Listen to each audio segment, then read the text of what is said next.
Well, welcome, Dyani. We're very excited to have you speak here today. Uh, as an introduction, Dyani Feige is the Director of Preservation Services at the Conservation Center for Art and Historic Artifacts, or CCAHA. She works with libraries, museums, archives, and other cultural organizations to conduct needs and risk assessments, assist in disaster planning, and help develop policy and planning documents for collections. She also develops and presents education programs on preservation and conservation concerns. Before joining the staff of CCAHA in 2010 as preservation specialist, Dyani worked in the Brooklyn Museum Libraries and Archives. She has also worked in the New York Public Library's Preservation Division for the Conference Board and in the Special Collections and Archives at Kent State University. Dyani received her MS in Library and Information Science with a certificate in archives at Pratt Institute and her BM in Music Business from New York University. She is a native Ohioan and is delighted to be able to bring preservation resources to her home state through CCAHA's NEH-funded Regional Heritage Stewardship Program. Thanks for being here, and I'll hand it over to you, Dyani. All right, thanks very much. And apologies, I feel a little disoriented with not being able to see both the meet and my presentation. So I guess if someone needs to alert me of anything, just unmute and say something because I can't see the meeting. But on that note, welcome everyone. Thank you so much for inviting me to this meeting, and I'm excited to talk to you about a program that I'm doing that involves Ohio. Yeah, I guess I can just jump right in. So the program that I'm going to talk about, as Kim mentioned, is funded through the National Endowment for the Humanities. We received funding through the NEH for this particular program beginning back in 2017. And I'll tell you a little bit about the history of the program now. It's a bit different now than it was when we first got that funding, but it has been in existence in some shape or form since then. Just a little bit, yeah. Sorry to interrupt you. No. I think that the slides are not displaying correctly. I was just trying to figure out if that was my settings, but okay. People having that issue. Maybe if we, I know when you were testing it, they looked okay to me, so I'm not sure what in there. Okay. Sorry about this. Oh no, not at all. Sorry, Google Meet is being a little complicated.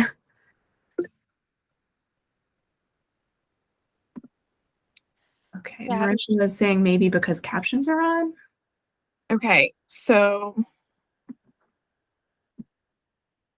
here is, you can all see like PowerPoint, right? Yes. So what?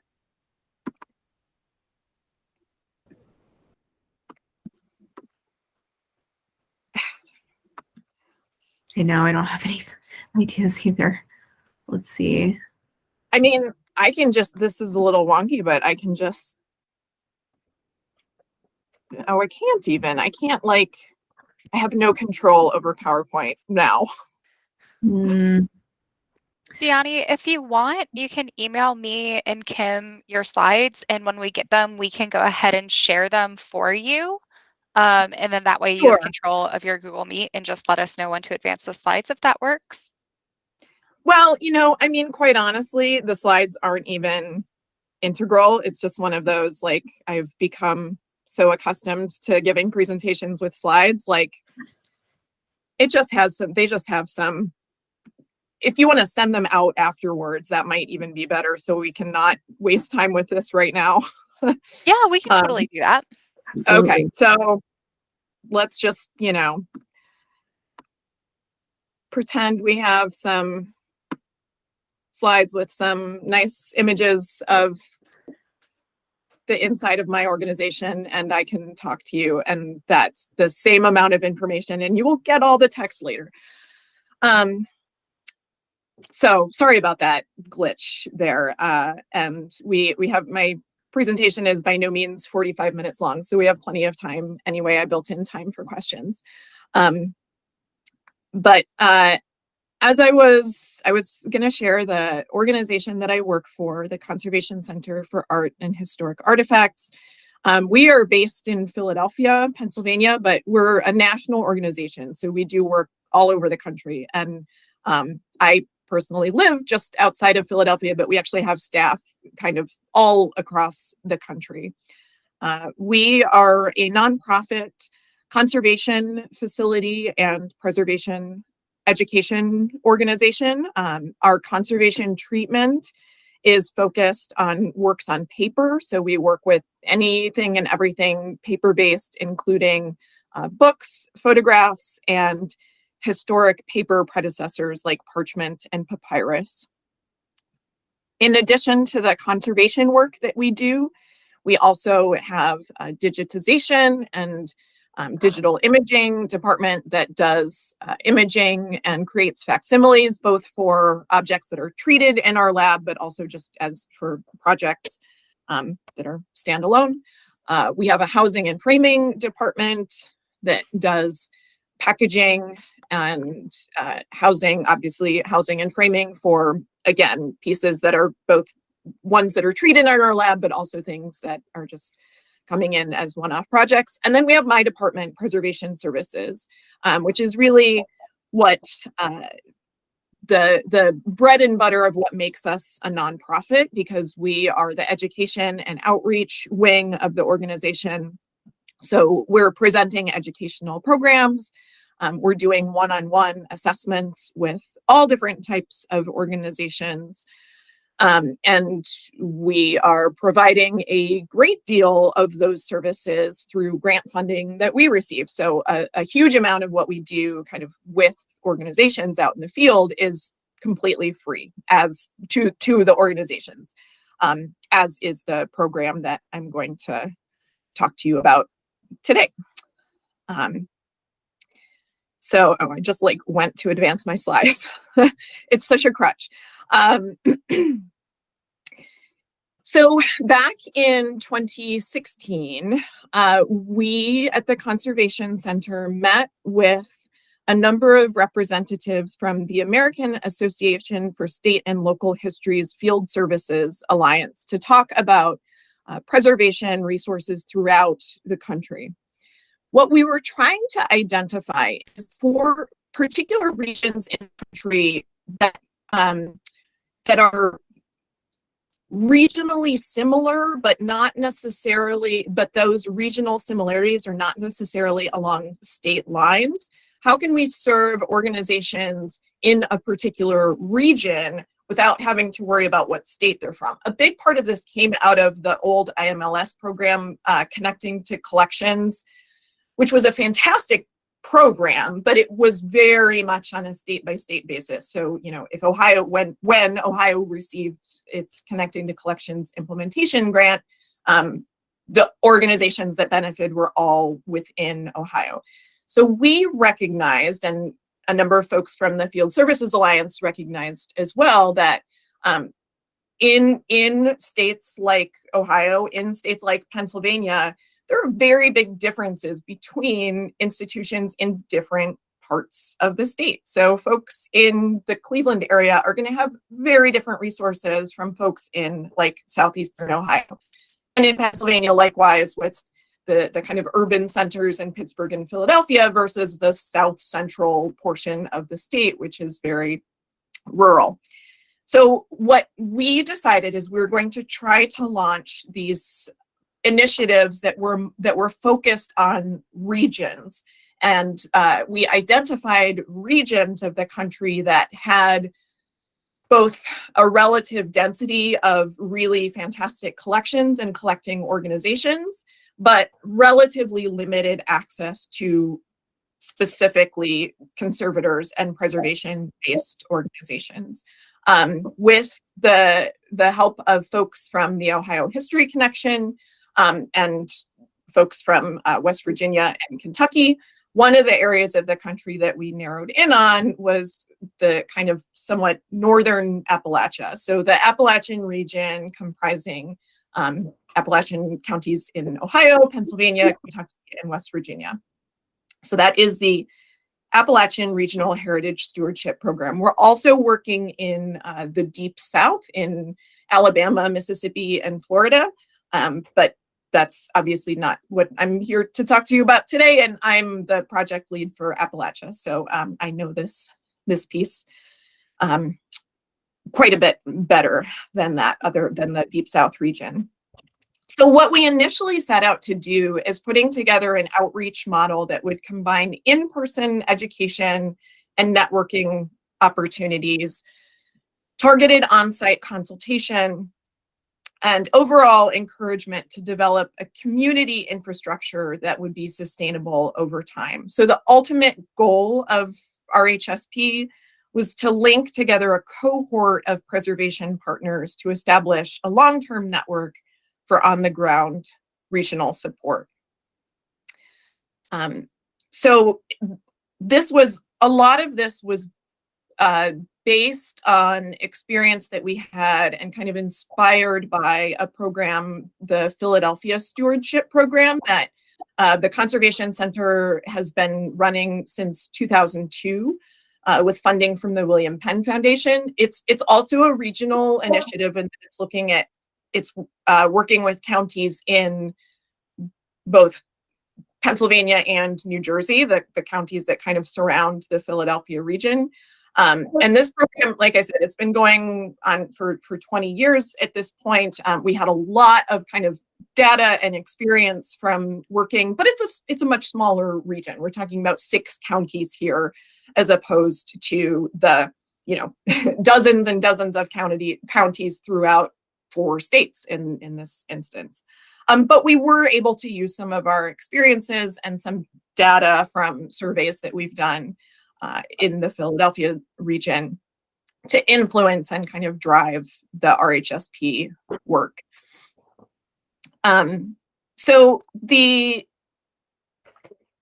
excuse me, going through my notes. So the program, as I mentioned, was technically launched back in 2017, but we received new funding last year. And as with so many things in our jobs, in our lives, in our field, obviously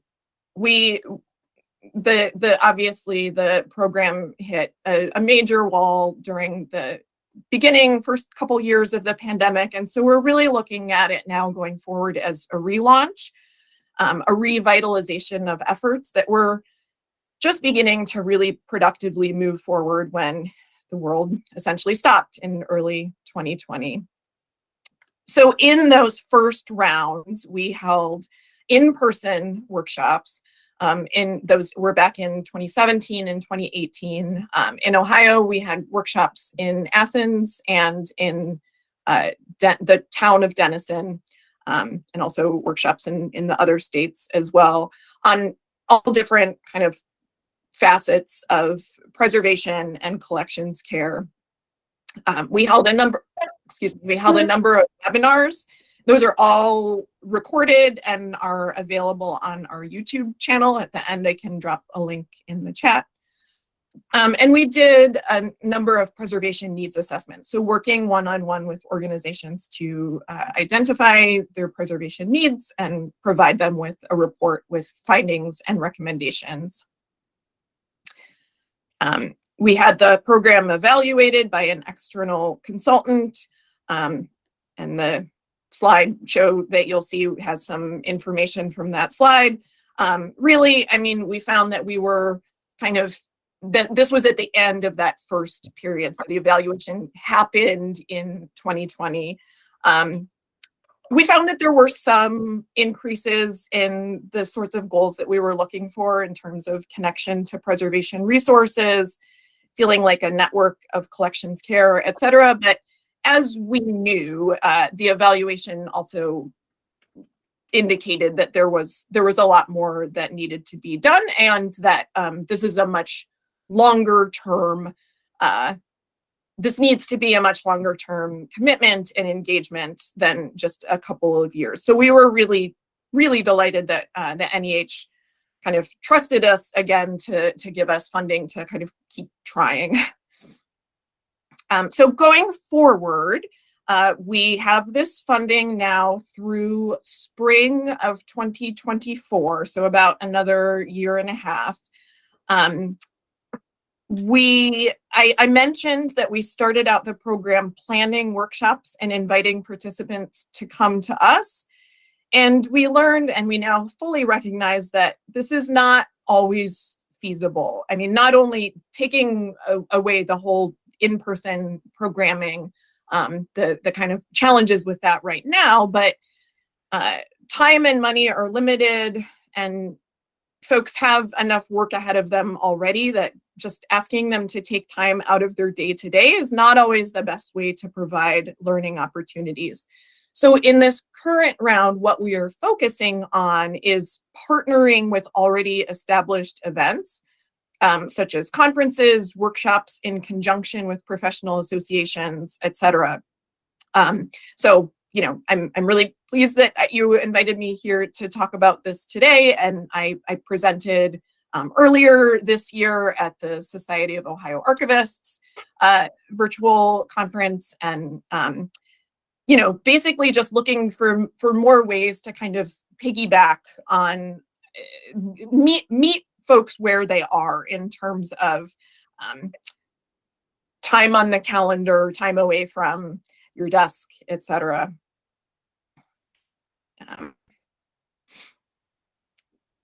We're continuing to do preservation needs assessments, and that's kind of the biggest focus of this round going forward, is that we have a number of spots open for completely free preservation needs assessments. What we are doing now is pairing organizations. So it's kind of a peer-to-peer model. So when I go out on site to do an assessment, not only am I going to one organization, but representatives from another organization are coming along as well. And then likewise, we all go to the other organization the next day or later that week or whatnot. So folks have the opportunity to kind of see another institution's, see what they're doing behind the scenes, learn from each other, hear questions the other institution might have that they might not even think to ask. And really the aim is to also kind of in a very small, like one-on-one or two-on-two kind of way, facilitate that community building and networking opportunity. Applications are opening tomorrow for the preservation needs assessments. So if you are, or if you have colleagues in the Appalachian region who might be interested in this, like I said, they are completely free. There is a brief application that you have to fill out, but it's not overly onerous and or overly competitive like, you know, some of the national grants are. So we aim to make it very approachable. And I can also, I wish it were open today so I could just send you the link, but I can send you the link of where it will live tomorrow when they open. And that's basically it. And then at the end of this grant period, we are going to work towards putting together resource guides for each region, so that what resources there are and what resources there are that are kind of, you know, are nearby, but maybe not right next door, that are willing to travel, like the ICA, of course, just to make sure that folks are aware of what is out there, and we'll be, you know, sharing those resource guides as well.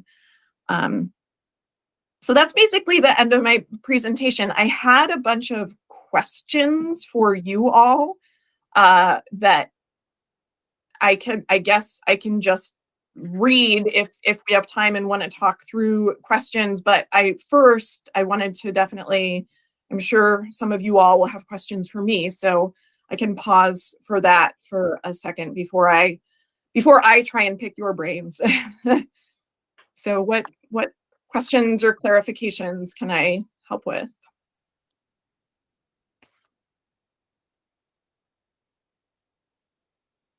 If you do have a question and you don't feel like, or you're not in a space where you can unmute, feel free to add it to the chat, and either Kim or myself will read it out for you.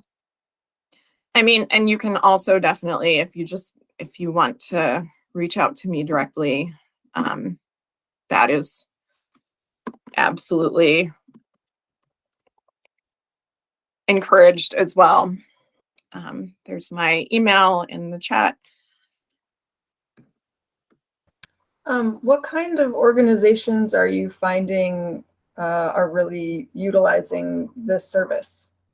Yeah, that's a really good question. I would say that in the work that we've done so far, we have been working with a lot of either small, like very small museums, kind of regional, either town or regional historical society type museums. And then also, this has been really interesting. Library collections in libraries, kind of what would probably be considered a special collection in a library that don't necessarily have special collection focused staff. Like, for example, we worked with a community college library that has a special collection. They don't have someone on staff who's designated as, a special collections librarian or a preservation person or anything. So, really small academic library collections, public libraries, for sure. A lot of public libraries will have a history room or a genealogy room and not necessarily have anyone tasked with ongoing resource dedication to those collections.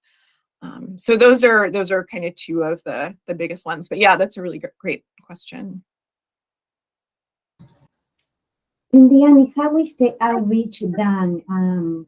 Like, how do you connect with these institutions? Do you go to major institutions and they spread the word because they know what's around them, or how does it work? Yes, and that has varied by state. And I will say, through absolutely no fault of anyone personally, I mean, it just, it's one of those things that happens. We, some of our contacts who were a little stronger, like with the Ohio History Connection, we haven't gotten quite as much traction over the past couple of years. So that's why, things have not been maybe promoted quite as well in Ohio. But like, for example, in Kentucky, we have a really great advocate at the Kentucky State Historical Society. In West Virginia, we work with folks in the state library and archives. So it really varies. And then, aside from that, that's kind of where we start is trying to work with large organizations and reach out to their smaller colleagues. But then from there, it's showing up at events like this. It's trying to get a voice at things like a state library conference, just to meet people there. So it's a lot of just small steps, word of mouth, to try and make those connections.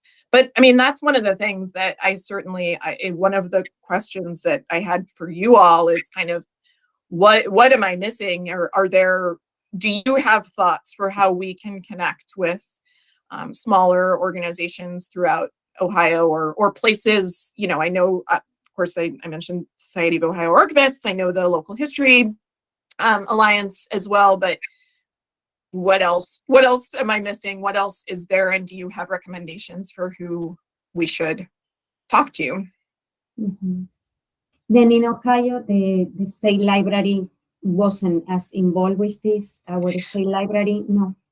They were very involved in the first round, and I think it was just a timing, person, you know, like I said, no fault, it wasn't disinterest. I don't think. I hope it was just, you know, a slightly fell off their back burner kind of contact. No, and I know we are all in general short staff. Then you have a few people doing everything. But I didn't know who was more involved in trying to do the outreach for other organizations. Thank you. Thank you. Yeah.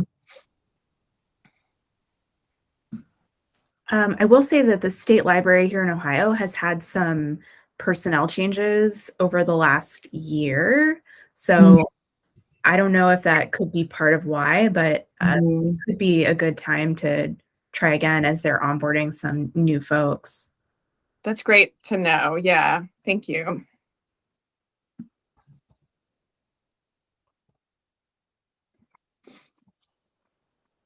Yeah, Miriam.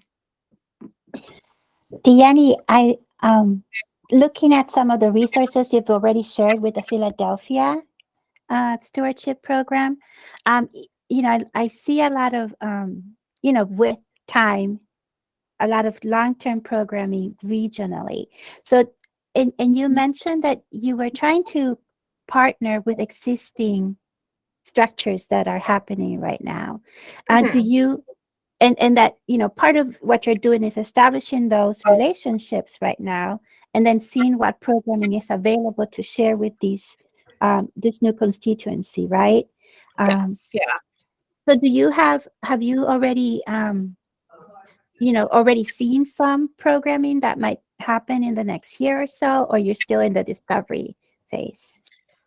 That's a really great question. I guess the short answer is no. I would say more still in the discovery phase, but we are absolutely available and want to and committed to helping with that, putting things together. Whether it is, I mean, we can do stuff in person if that's of interest, but we can certainly do things virtually.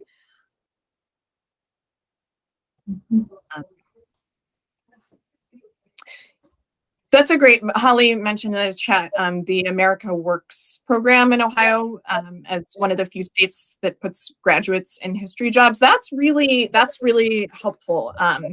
And I'll say also in West Virginia, the AmeriCorps network has been a huge supporter of this project. But yeah, that's good I'm making a note. Thank you.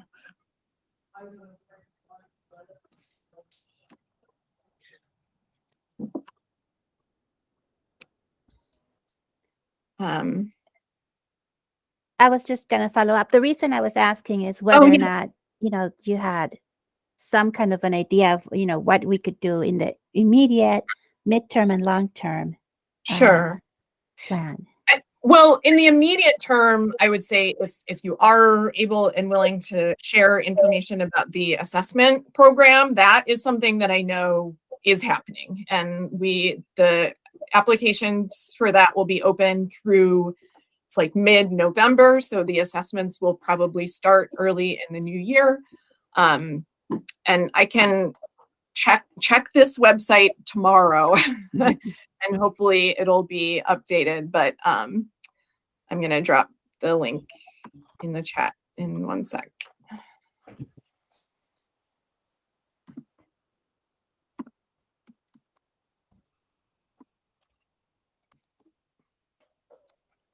Have you reconnected with the Ohio History Connection? Do they know the applications? They know? We have not sent this to them yet, but definitely Miriam, on the list for when it goes live. Yeah. I might connect. I might reach out to them if you're okay with that, Dyani and Miriam. Of course, right? absolutely. Please. Yeah, okay. Yeah, please. Yeah.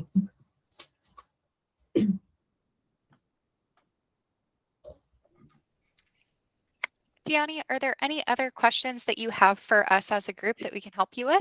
Sure. I mean, they're fairly general. You can probably anticipate them, but if just kind of getting a sense of if you all know of folks working in smaller institutions in more rural areas, do you have a sense of what those organizations actually need in terms of preservation, education, or resources? Is it actually more training? Is it more in the lines of the one-on-one type assistance where we are kind of focusing our efforts right now? But yeah, just to get kind of a sense from what you know about your colleagues, if anyone had further thoughts. Then for Appalachia, which counties do we count in Ohio? Do you have an idea which counties they are? I wouldn't know, I don't think. Oops. Yeah, so for states, including Ohio, that have this designation, we count all of the counties that are designated as Appalachian regional counties, I think is the, Okay. so it's big. I mean, it kind of stretches across the, Okay. not just southeastern, but eastern and southeastern part of the state. Okay. Thank you. So we can look into that too. Okay.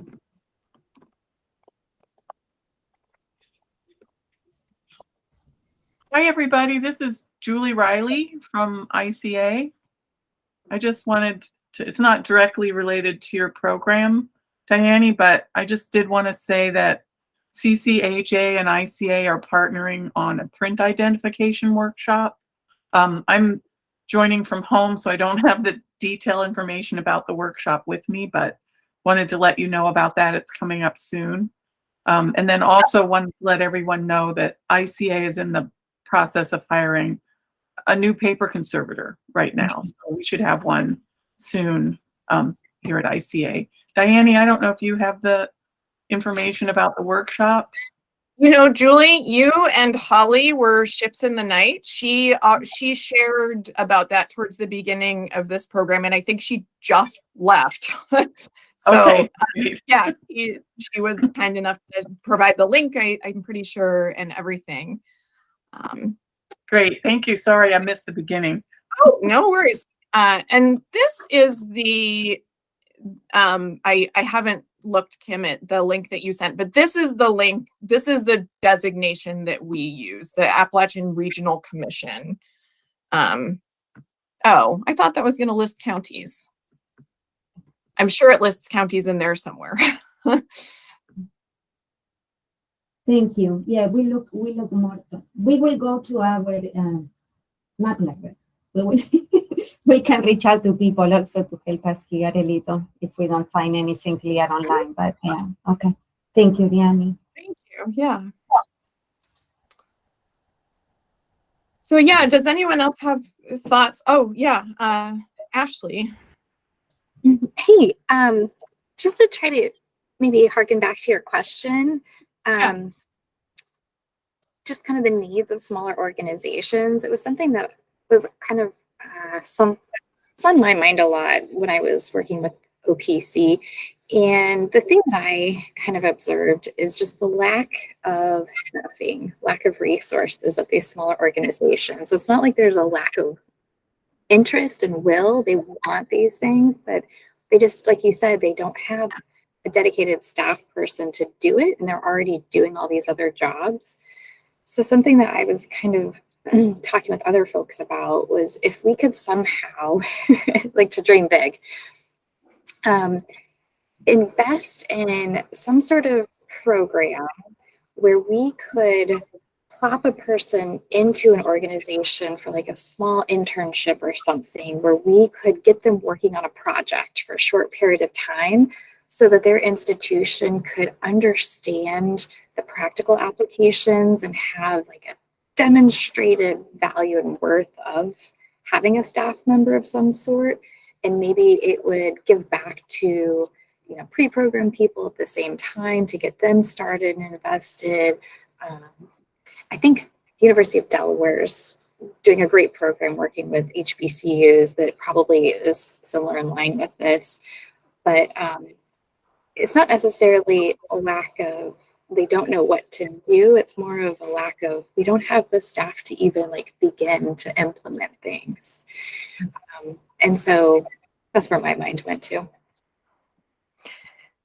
Absolutely. Yeah. Yeah. And I mean, just to acknowledge you're 100% right. It's not a lack of interest. It's not a lack of will or anything. It's just purely a lack of resources. And yeah, I mean, I love the idea of some sort of internship program. There's always the challenge of who coordinates that and who kind of mentors and works directly with the intern. And I had dreams a number of years ago with a college that is very, very focused on kind of work study with all of its students. I had this kind of dream conversation about expanding something like that out even further to not only have students placed throughout the college, but throughout institutions in the area as well. I mean, if we can think of a way that we can fund and have people power on the back end for overseeing that, I would love that idea. Another thing that I wanted to mention in terms of resources is once an organization has worked with CCAHA, our director of development is kind of available to help consult on grant applications. And he does that on, I mean, it's kind of part of what keeps us a nonprofit. He does it for free. It's not only, I mean, he will definitely do a lot of work on grant applications if they're applying to work with us, but it's not only for that. Like, he will set up phone consultations for folks who are looking into applying to small local grants or foundation grants or something. As long as it has a preservation focus, his time is available to kind of do some of that guidance and consultation for institutions that are maybe newer at applying to grants. And so yeah, that's something to recognize as well, that my organization also has that resource available for organizations.